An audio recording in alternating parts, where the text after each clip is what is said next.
Enkuyanja y'Abakazi bahikira hamwe ko gukemura ikirekero cyabe kitebekanisiwe district egi nekigendererwa cyo kwesimira bugabo bine omubutware bwa Purezidenti Museveni. Gama munonga nakura na kwa donation eka tuje turebe shiturakoye. Ibindi byona human wildlife conflict entasya etakumara byona reports mama bigambireho kandi ninyenda kubaraganiza ngo nituzakora hamwe okubimara konkaga ejureji yago otaresoro rugogo katangisiruzo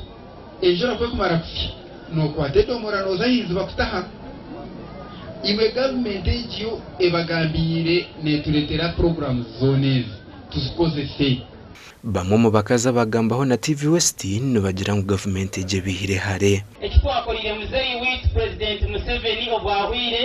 ni murakino stamina na kibasa mureke ekitwahamya kwihanera izoba mureka gumiza masteringi atuvuge mpaka last mpaka netunga yo makaganyu ubwo mutumwa abire mushamire kumenyima yarugayo ni ora wari yamuko musheija mu bigufe kindi kugeza kugamba ni cece ngo musheija burya amba wari mukazi wawe yagire kuyatunguka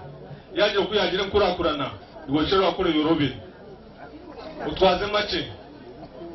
rebo urye gutara abantu benda President Museveni kugaruka kwesimbaho mu karura kari kwijoma mwaka wa 2016 okongera kuba kwataha mukono abanabwe bashabirwa kwatanisa n'abashija babo okutungura makagabo mwero ninyemerera ni supportinga kandi mpakira ku President wetu Museveni notwebembireje uwiro wona tuonde tumeza man tumeza karo 2016 kandi Kamwenge district Uganda yona tuteza President wetu Museveni. Gasha kwa Anthony Twine.